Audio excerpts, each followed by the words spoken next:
Welcome back my dear student बच्चों। मैं दानिश खान स्वागत करता हूँ आपके अपने यूट्यूब चैनल डीके सीट में। तो मेरे प्यारे बच्चों, आज हमको क्या पढ़ना है? आप लोग पढ़ें क्लास 10 भौतिक विज्ञान फिजिक्स। और फिजिक्स में पहला पार्ट चल रहा है प्रकाश का अपवर्तन और परावर्तन। और अगर हम टोटल बुक में पार्ट देखेंगे ना, साइंस की बुक में, तो पार्ट नंबर 9 है ये। अगर फिजिक्स की बात करें तो पहला पार्ट है, और टोटल पार्ट बताएं तो पार्ट नंबर 9 है। पार्ट का नाम क्या है? प्रकाश अपवर्तन तथा परावर्तन। इससे पहले हम 5 वीडियो बहुत बेसिक से बना चुके हैं। जिन बच्चों ने नहीं पढ़े उनको जरूर पढ़े जाके, और अपने अच्छे से नोट्स बना ले। ठीक है, जिसको नोट चाहिए ये नंबर है हमारा, इस पर आप पीडीएफ मांग सकते हैं। चलिए, हमने क्या पढ़ा था? दर्पण। दर्पण दो प्रकार के होते हैं, समतल दर्पण और गोलीय दर्पण। समतल दर्पण भी हम पढ़ चुके हैं चौथे पीरियड में, चौथे पार्ट में। और 5वें पार्ट में हमने पढ़ा है गोलीय दर्पण किसे कहते हैं। ये दो प्रकार के होते हैं, अवतल दर्पण किसे कहते हैं और उत्तल दर्पण किसे कहते हैं। बहुत ही बेसिक से बता चुके हैं। आज हमारा क्वेश्चन है हमारा गोलीय दर्पण से संबंधित महत्वपूर्ण परिभाषा है। गोलीय दर्पण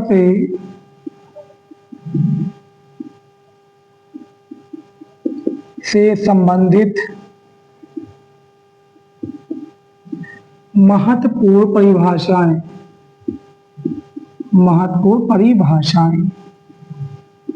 ओके, आज हम गोलीय दर्पण के बारे में सब कुछ पढ़ेंगे कि सी क्या होता है, एफ क्या होता है, पी क्या होता है, स्मॉल एफ क्या होता है, यू क्या होता है, वी क्या होता है, सब समझाते हैं। ठीक है, तो पहले हम एक डायग्राम आते हैं अवतल दर्पण का।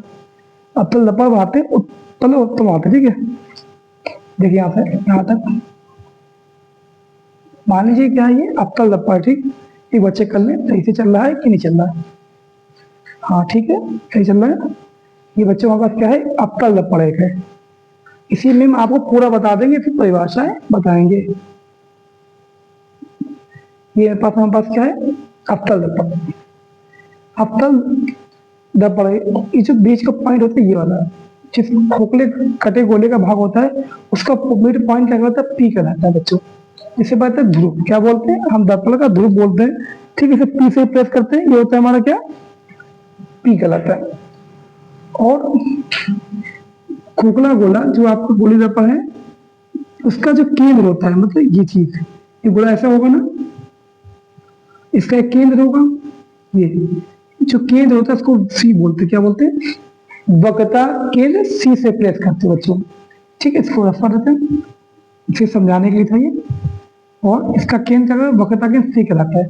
अब यहाँ देखिए, सी और पी को मिलाते हुए रेखा खींची जाती है, इसको बोलते हैं क्या?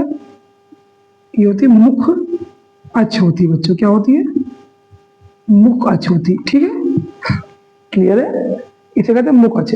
अब सी से पी तक की दूरी, सी से पी तक की दूरी को बोलते हैं कैपिटल आर। इसे बोलते हैं वक्रता त्रिज्या। हम लिख देते हैं यहाँ पे, हमारा पी क्या है? ध्रुव है, दर्पण का ध्रुव। सी क्या है? वक्रता केंद्र है। आर क्या है? वक्रता त्रिज्या है। और ये हमारी क्या है? सी से पी तक, सी से पी ये दूरी कहलाएगी हमारे पास मुख्य अक्ष। ये बात समझाई? परिभाषा भी लिखवाएंगे, डोंट टेंशन। ठीक है, हमने मान लिया मेरे पास कोई वस्तु रखी है, ये अवतल दर्पण के सामने, यहाँ पे ए और बी क्या रखी है? A B. तो इस वस्तु से कुछ किरणें चलेंगी जो दर्पण से टकराएंगी और अपवर्तन परावर्तन के पश्चात मुख्य अक्ष से होकर निकल जाएंगी। मान लीजिए कुछ किरण थी हमारी, ये दर्पण से टकराई, टकराने के पश्चात अपवर्तन परावर्तन के पश्चात जहां से निकली, मुख्य अक्ष के जिस बिंदु से निकली उसे बोलते हैं मुख्य फोकस। क्या बोलते हैं बच्चों? मुख्य फोकस बोलते हैं। ठीक, ये हमारा क्या आ जाएगा? यहाँ पे टकराई ना मुख्य पर, ये क्या बनेगा? मुख्य फोकस। ठीक है, एफ बराबर क्या हो जाएगा? मुख्य फोकस। ओके, अब यहाँ पे देखिए, ये हमारा मुख्य फोकस एफ हो गया। ये जो सी से पी तक दूरी स्मॉल एफ कहलाती है। सी से पी तक की दूरी क्या कहलाती है? स्मॉल एफ, फोकस दूरी। तो स्मॉल एफ बराबर क्या आ जाएगा? फोकस दूरी। मेरे प्यारे बच्चों, क्या आपके पास समझ आ रही है? सी से, सॉरी सी बता दें, एफ और पी के बीच। ठीक है, कैपिटल है और कैपिटल पी के बीच क्या बना है, स्मॉल एफ। ये क्या हो जाएगी, फोकस दूरी। ठीक है, इस बिंदु से किरण और चलेगी जो इस तरह के टकराएगी, टकराने के पश्चात निकल जाएगी। जहां पे दो किरणें आपस में टकराएंगी, जहां पे दो किरणें आपस में टकराएंगी उसको क्या, वहां पे वस्तु का उल्टा प्रतिबिंब बनेगा। अवतल दर्पण की बात करें तो उल्टा बनेगा। तो यहाँ पे क्या बनेगा, हमारा वस्तु का उल्टा प्रतिबिंब बन जाएगा। ए नीचे बी ऊपर, तो ए डैश और बी डैश क्या बन जाएगा, वस्तु का प्रतिबिंब। तो लिख देते हैं ए डैश बी डैश बराबर क्या है, वस्तु का प्रतिबिंब। बच्चों ना क्लियर है, क्या बन गया ये, जहां दूसरी किरण पहली किरण से टकराई, इस तरीके से काटा, वहां पे वस्तु का प्रतिबिंब बन गया, क्योंकि अवतल दर्पण उल्टा बनेगा। ए डैश बी डैश क्या बन गया, ये वस्तु का प्रतिबिंब। ठीक है, अब हम पास सब कुछ आ गया। अब यहां देखते हैं दर्पण से वस्तु की दूरी, दर्पण से वस्तु की दूरी कहलाती है यू। क्या कहलाती है, यू। लिख देते हैं, तो यू बराबर दर्पण से वस्तु की दूरी क्या होती है, यू, वस्तु की दूरी बच्चों। ठीक, दर्पण से वस्तु की दूरी यू कहलाती है और दर्पण से प्रतिबिंब की दूरी यहां तक की दूरी क्या कहलाती है, वी। दर्पण से प्रतिबिंब की दूरी वी कहलाती है। तो वी बराबर दर्पण से प्रतिबिंब की दूरी, प्रतिबिंब की दूरी क्या कहलाती है, वी कहलाती है। ठीक है, आप इसको नोट कर सकते हैं अच्छे से, देख लेंगे सही चल रहा है। हाँ सही है, जूम करके इसको देख लीजिएगा। ठीक, चलिए हम एक एक करके सबकी परिभाषा लिखाते हैं। हमने आपको क्या समझा दिया, अब इसको रफ करते हैं, एक एक परिभाषा बताएंगे। इन सबकी आप लिखवाएंगे हेडिंग परिभाषा है, तो उसको मैं रफ करते हैं। चीज भी रफ करना पड़ेगा, नई चीज बनेंगे।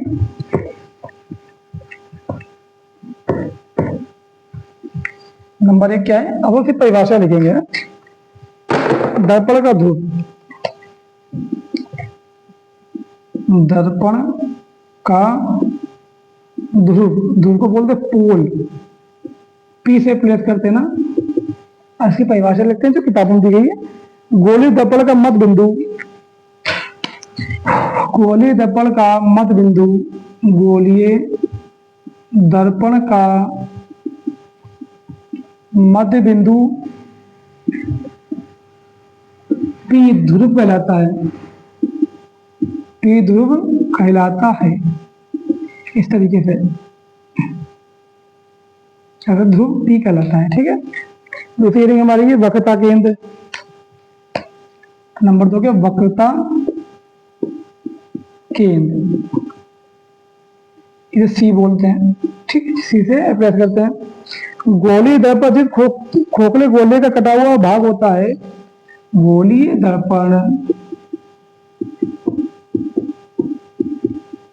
जिस खोखले गोले का, खोखले गोले का कटा हुआ भाग होता है,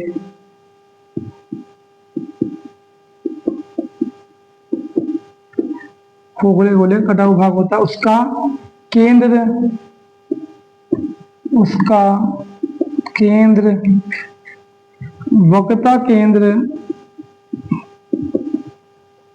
सी कहलाता है। क्या कहलाता है, सी कहलाता है। इसको देखते हैं, ये हमारा अवतल दर्पण था और इसका मध्य बिंदु पी आ गया और ये इसका जो केंद्र होगा, ये चीज ये यहाँ पे, ये कहलाएगा सी कहलाएगा, वक्रता केंद्र सी कहलाएगा। नंबर 3 क्या हमारी परिभाषा है, वक्रता त्रिज्या। नंबर 3 की वक्रता त्रिज्या। ठीक है, आर बोलते हैं कैपिटल आर। सी और पी के बीच की दूरी क्या कहलाती है, वक्रता त्रिज्या। परिभाषा देते हैं, गोलीय दर्पण की वक्रता केंद्र से दूरी, गोलीय दर्पण की, गोलीय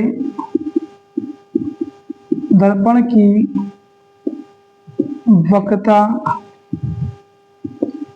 केंद्र से दूरी वक्रता त्रिज्या कहलाती है। वक्रता त्रिज्या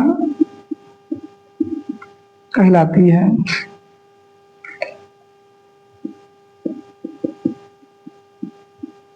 क्या कहलाती है? वक्रता त्रिज्या आर कहलाती है। चलिए देखते तुम, ये देखिए ये हमारा वक्र, ये पी बन गया हमारा और ये हो गया सी। इन दोनों के बीच की दूरी क्या हो जाएगी? आर कहलाएगी। वक्रता त्रिज्या कहलाती है। नंबर 4 हमारा क्या है? मुख अक्ष, मुख अक्ष, ये जो लाइन गई यहाँ सी से पी तक क्या कहलाती है? मुख अक्ष। इसकी परिभाषा क्या दी गई हमारी? परिभाषा है कि गोलीय दर्पण के ध्रुव व वक्रता केंद्र से होकर, गोलीय दर्पण के ध्रुव, गोलीय दर्पण के ध्रुव तथा गोलीय दर्पण के ध्रुव तथा वक्रता केंद्र से होकर, वक्रता केंद्र से होकर जाने वाली, होकर गुजरने वाली या जाने वाली, गुजरने वाली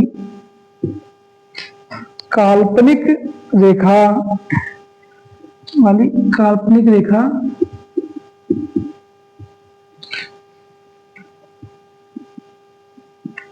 मुख अक्ष कहलाती है। क्या कहलाती है? मुख अक्ष कहलाती है। ठीक है, चलिए आप इसको स्क्रीनशॉट ले सकते हैं जो बच्चे देख रहे हैं, फिर इसको आगे बताते हैं। चलिए अगली हेडिंग हमारी है, इसको रखना पड़ेगा।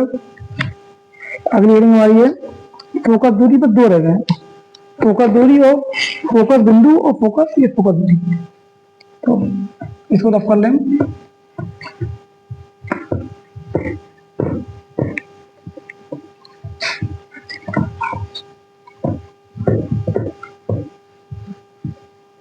अगला है फोकस बिंदु, फोकस बिंदु या फोकस,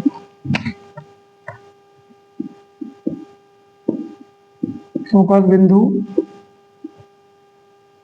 या सिर्फ फोकस कहते हैं इसको।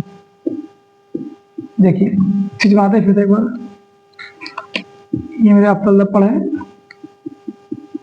डॉटेड कर दिया, ये हमारा ध्रुव पी है, ये वक्रता केंद्र सी है ना, इसके बीचों बीच से लाइन जो होकर जा रही है इसे बोलेंगे मुख अक्ष। ये हो गया हमारा, इन दोनों के बीच की दूरी कैपिटल आर है। क्या हो गया? त्रिज्या। मान लें कोई वस्तु यहाँ रखिए ए बी, ए और बी, कुछ किरणें चलेंगी, टकराएंगी, टकराने के पश्चात मुख अक्ष के जिस बिंदु से होकर निकलेंगी, मुख अक्ष के जिस बिंदु से होकर निकलेंगी, जैसे ये बिंदु से निकली तो क्या कहलाएगा? मुख फोकस या फोकस बिंदु कहलाएगा। ठीक है, परिभाषा लगती है मुख अक्ष के समांतर आपतित होने वाली, ये देखिए मुख अक्ष, मुख अक्ष के समांतर आपतित होने वाली, समांतर आपतित होने वाली प्रकाश किरण, प्रकाश किरण अपवर्तन या परावर्तन के पश्चात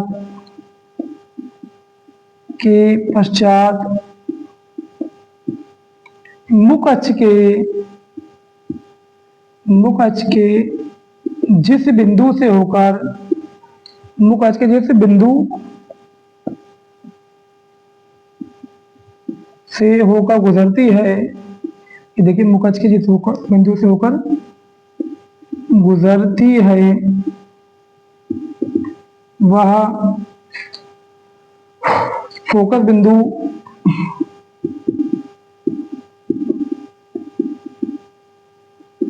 या फोकस कहलाता है।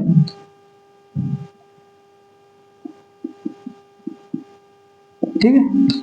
चलिए अगली हेडिंग हमारी कौन सी है, उम्मीद से ना आगे हो गया। एक आपके रखिए फोकस दूरी, फोकस दूरी।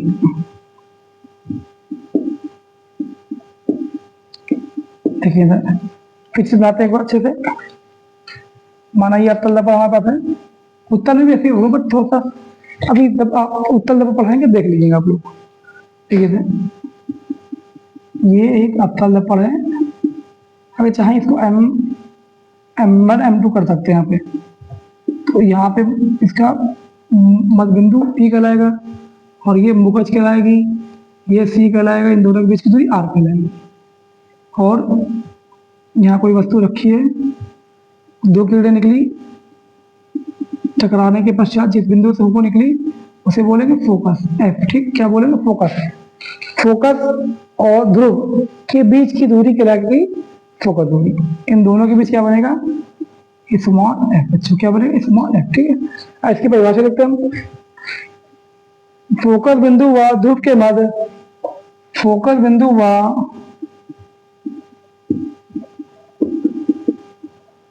ये फोकस बिंदु व ध्रुव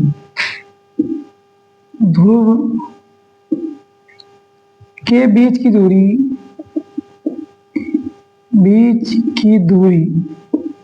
फोकस दूरी कहलाती है, फोकस दूरी कहलाती है। ठीक है, क्या कहलाती है, फोकस दूरी। मतलब सी एफ और पी के बीच की दूरी है, एफ व पी के बीच की दूरी बराबर स्मॉल एफ। ठीक है, तो आज हम बच्चों ने क्या पढ़ा, गोलीय दर्पण से संबंधित जितनी परिभाषा थी मॉडल हमने बता दी और उसका डायग्राम भी हमने अवतल दर्पण में आपको बताया। तो मेरे प्यारे बच्चों मिलते हैं आपसे हम इसी प्रकार के नेक्स्ट वीडियो में। इसके आगे हम पढ़ेंगे अवतल दर्पण से प्रतिबिंब बनने के नियम, उत्तल दर्पण से प्रतिबिंब बनने के नियम। Thank you for watching this video. बच्चों अगर आपने हमारे चैनल को सब्सक्राइब नहीं किया इसको प्लीज सब्सक्राइब करिए और अपने दोस्तों को भी सब्सक्राइब कराइए और शेयर कीजिए इसको। Thank you.